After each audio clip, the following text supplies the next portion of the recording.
Bonjour, je me prénomme Céline et je m'apprête à réaliser le tirage pour le signe des Gémeaux et pour le mois de janvier 2019. Alors avant de commencer le tirage, je vais vous présenter les cartes que je vais utiliser. Donc nous avons ici l'oracle des nombres, l'oracle du Verseau et à la fin du tirage, une carte issue de l'oracle Les Portes de l'intuition. Alors on va commencer tout de suite avec l'énergie qui vous accompagne durant ce mois de janvier, et c'est l'énergie de Gabriel, pardon, ça commence fort. Alors c'est incroyable parce que Gabriel, qui est associé à la Lune, est sorti dans énormément de tirages. Donc vous faites pas exception à la règle. Et cet archange, en fait, c'est vraiment un archange qui apporte l'esprit de vérité, qui apporte la lucidité, l'intuition dans toutes les situations de blocage, si jamais c'est votre cas et que vous en rencontrez. En tout cas, il va vous permettre de vous reconnecter avec qui vous êtes, de trouver les solutions qui sont déjà en vous, de faire appel à vos ressources. Avec cet archange Gabriel, on va travailler aussi sur ses émotions pour rester maître de son destin et ne plus subir les événements. Je crois que c'est vraiment le mot d'ordre sur ce mois de janvier. D'une manière générale, voilà, de reprendre un peu le contrôle de son existence. Alors, on va voir ce que nous réserve la première ligne. Donc nous avons une carte magnifique, un maître nombre 22, la force. Nous avons la carte du voyage, nous avons la carte du faux pas et nous avons la carte de la discussion. Alors, la carte de la force, c'est vraiment, comme je vous le disais, c'est un maître nombre et son énergie, c'est vraiment une énergie très spéciale. Et elle va vous accompagner sur ce mois de janvier d'une manière très puissante pour réaliser vos objectifs les plus, ceux qui vous tiennent le plus à cœur, en tout cas ce qui y a de plus grand pour vous, peut-être pour reprendre le contrôle de votre existence. En tout cas, passer à travers les blocages s'il y en a. Là, j'ai l'impression que c'est le cas parce qu'on a cette carte du faux pas. Mais en tout cas, là, on vous dit vraiment sur ce mois de janvier de profiter pour agir sans attendre et pour vraiment accomplir ce que vous avez à accomplir.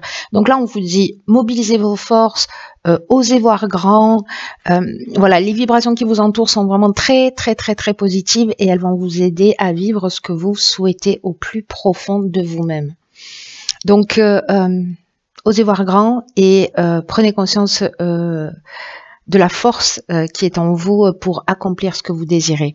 Ensuite, cette carte, elle est accompagnée de la carte de la discussion. Donc, moi, j'ai l'impression que peut-être, parce que le voyage, on parle de déplacement, plus ou moins loin, hein, voilà, de déplacement d'une manière générale. Ça peut être un voyage à l'étranger aussi. Mais j'ai l'impression que vous allez vous déplacer pour... voyez la carte de la discussion, c'est une carte qui nous parle de concertation, qui nous parle de réunion, de réflexion, voilà, de débattre d'un sujet, peut-être d'une erreur, qui a été commise avec cette carte du faux pas, je vais y revenir. Mais en tout cas, il y a vraiment une notion de négociation, de conciliation, de recherche de solutions, vous voyez, à travers cette carte de la discussion. Alors, le faux pas, c'est peut-être vous qui l'avez commis, peut-être que là, on est en train j'ai l'impression qu'il y a un travail d'équipe. J'ai l'impression qu'il y a un travail d'équipe. Ou alors, vous avez, vous, une forme de désillusion par rapport à des attentes, à une discussion, voilà, que vous avez eu lors d'un déplacement. Peut-être que vous avez une sensation de faire le mauvais choix ou qu'un mauvais choix a été fait. Ou peut-être qu'il y a quelque chose qui n'est pas clair, vous voyez, parce qu'il y a une notion d'imprécision aussi avec la carte du faux pas. Donc là, ça peut résonner de toutes ces manières. Dans tous les cas, là, on vous dit que vous avez la force pour résoudre les problèmes. Donc là, on n'est pas dans des conflits, on est dans la recherche de solutions, hein, je vous le rappelle. Voilà, quoi qu'il en soit. Alors, on va voir ce que nous réserve la suite du tirage. Nous avons la carte numéro 47, qui est la carte de l'épanouissement. Nous avons la carte des chaînes. Nous avons la carte de la construction et nous avons la carte de la technique. Ok. Alors,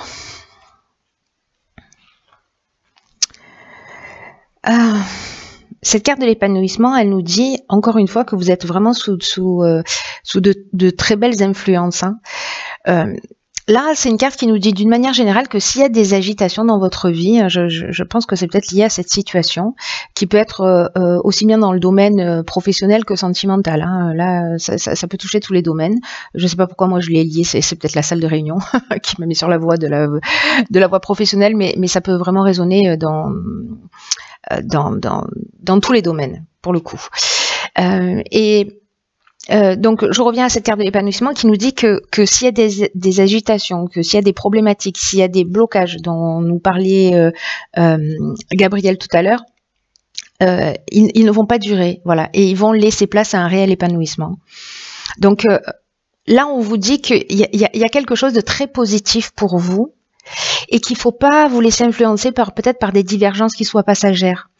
Parce que elles vont finir par disparaître. Je pense que vous allez trouver un accord et vous allez poser vraiment des bases solides. D'ailleurs, c'est ce que nous dit cette carte de la construction. Si c'est une relation amoureuse, c'est pareil. Vous voyez, si c'est une relation professionnelle, c'est pareil. Si c'est une relation familiale, c'est pareil.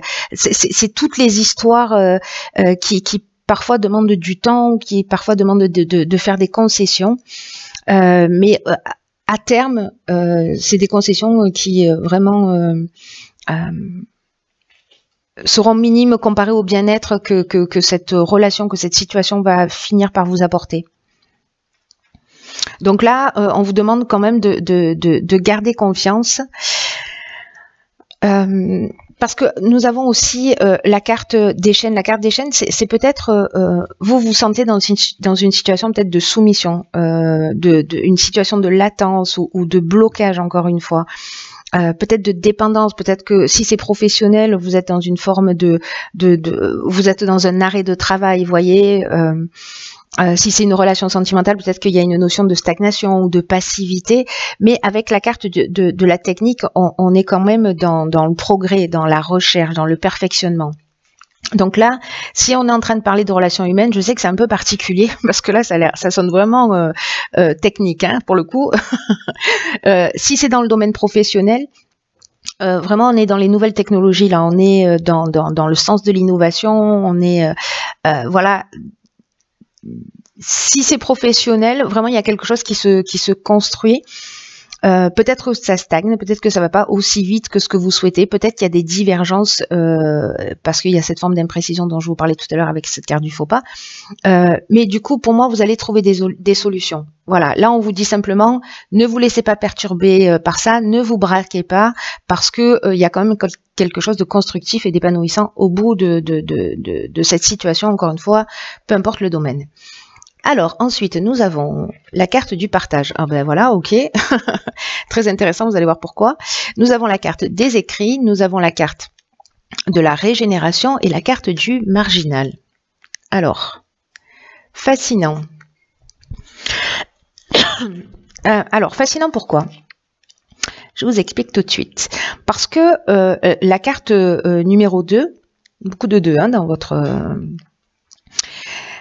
ça nous parle de la relation que l'on a aux autres. Et c'est une carte qui nous dit qu'il faut apprendre à collaborer avec les autres, justement, et pas simplement... Pardon, je m'étouffe. Et pas simplement vouloir imposer son point de vue. Et ça va vous permettre d'améliorer les relations avec les autres. En tout cas, ça va vous ouvrir de nouveaux horizons. Alors, c'est très intéressant parce que soit c'est vous qui êtes comme ça, soit c'est une personne qui est en face de vous, décidément. Et là, on vous demande vraiment de mettre de l'eau dans votre vin. Parce que la carte du marginal, vous voyez, c'est une carte qui parle d'affirmation de soi, qui parle d'indépendance, qui parle de liberté et qui parle de refus des contraintes. Donc, il y a une notion de rebelle, il y a une notion d'insoumis avec cette carte du marginal. Là, il y a vraiment cette notion de se mettre à la place de l'autre. C'est-à-dire que le dialogue, vraiment, c'est une très bonne manière de tirer les choses vers le haut. Vous avez envie d'être compris, vous avez envie d'être respecté, et l'autre en veut autant. Donc là, cette communication, ce partage, ce qu'on vous propose là, c'est d'arriver à exprimer ce qui est juste pour vous et de permettre à l'autre aussi d'exprimer ce qui est juste pour lui et peut-être d'essayer de se mettre à la place de l'autre pour mieux le comprendre. Donc ça reste très important parce qu'il y a peut-être une notion aussi de guérison. En tout cas, c'est un outil que vous avez, une ressource, un outil que vous avez à disposition pour passer à travers ces fameux blocages, hein, et pour avancer et reprendre en tout cas le contrôle de votre vie. Pas d'une manière brutale, voilà. On peut le faire, hein, on peut mettre des coups de pied dans la fourmilière, mais là il y a quelque chose de, je sais pas, de très subtil, de très constructif, etc. Alors cette carte, elle est accompagnée également de la carte des écrits. Alors la carte des écrits, c'est une carte de, soit on est en train de parler d'un contrat, soit on est en train de parler de nouvelles. Peut-être de démarches ou en tout cas d'accords, de signatures, etc. Et le fait d'être dans le partage, dans la négociation et de pas être dans absolument le refus des contraintes, ça va vous permettre cette régénération, c'est-à-dire une reconstruction, une amélioration financière, peut-être un regain de sentiments si on est en train de parler d'une relation sentimentale. En tout cas, il y a de la guérison, il y a du renouveau, il y a une nouvelle énergie, il y a vraiment une amélioration. Donc c'est vraiment très intéressant et c'est très constructif en fait. Il y a vraiment cette notion de transformer les choses d'une manière positive et de les tirer vers le haut, hein. Alors on va voir ce que nous réserve la carte. D'accord, donc c'est la carte de la réparation, issue de l'oracle Les Portes de l'Intuition. Je vous lis le message: dès que vous transformez ou réparez les choses, vous récupérez toute une énergie dont vous pouvez disposer.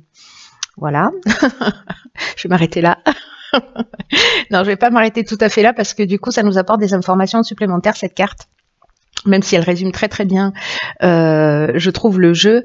C'est une carte qui dit que ce qui ne fonctionne pas chez vous mérite que vous y apportez votre attention parce que ça produit un blocage dans certaines situations. C'est ce qu'on est en train de voir là quand même, hein. Et là, on vous dit que dès que vous transformez les choses, que vous les réparez, vous allez récupérer une énergie dont vous pouvez disposer dont bon vous semble. Et effectivement, il y a cette notion, je vous le disais aussi avec la régénération, de guérison. Et cette communication, le moment où vous allez travailler votre relation à l'autre en sortant de ce côté rebelle, vous allez vous transformer. Il y a quelque chose qui va se transformer. Et ça marche aussi, si on fait un parallèle avec la situation que vous êtes en train de vivre, ça marche aussi avec les biens matériels. Par exemple, je pense à ça parce que ici on a la technique aussi et la construction. Et vous verrez si ça résonne pour vous. Mais leur état de marche de ces choses matérielles, je sais pas, de votre cafetière, d'un meuble, de quelque chose de cassé, d'en panne ou d'inutile que vous avez, on vous demande soit de le réparer, soit de vous en débarrasser. Parce que l'état de marche de ce qui vous entoure, c'est un peu l'image de votre propre fonctionnement. Vous voyez, comme un effet miroir. Donc, si vous commencez à le considérer de cette manière, qu'il y a une projection d'une certaine facette de vous-même, vous allez commencer à agir aussi sur le plan matériel. C'est-à-dire que vous n'allez pas laisser traîner, et vous n'allez pas laisser traîner les choses. Vous allez les transformer, vous n'allez pas vous bloquer, vous allez réparer ce qui doit être réparé, transformer ce qui doit être transformé, sous tous les aspects de votre vie. Et il y a vraiment, ça va apporter cette régénération et ce bien-être là qui va augmenter d'une manière vraiment considérable. Et ce comportement, cette manière de faire, vraiment ça va rejaillir dans tous les aspects de votre vie et ça va augmenter votre aptitude à la réussite. Donc là, faites le ménage, réfléchissez, triez, listez tout ce que vous avez à faire en vous, chez vous, autour de vous, afin que tout soit opérationnel.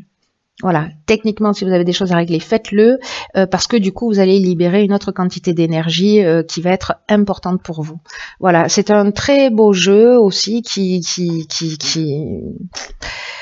qui, je vous le souhaite, va vous emmener cette compréhension. En tout cas, si vous avez un conflit tel qu'il soit, un sentiment de blocage, n'oubliez pas qu'on reprend les rênes de son existence, que la clé est en vous, c'est ce que nous dit Gabriel, que c'est un mois aussi pour travailler sur ses émotions, pour rester maître de son destin, ne plus subir les événements. Et rester maître de votre destin, c'est aussi être à l'écoute de l'autre. Voilà. Donc, écoutez, chers Gémeaux, je vous souhaite de passer d'excellentes fêtes de fin d'année, enfin pour ce qu'il en reste, hein, vu qu'on est le 28, mais en tout cas un bon réveillon.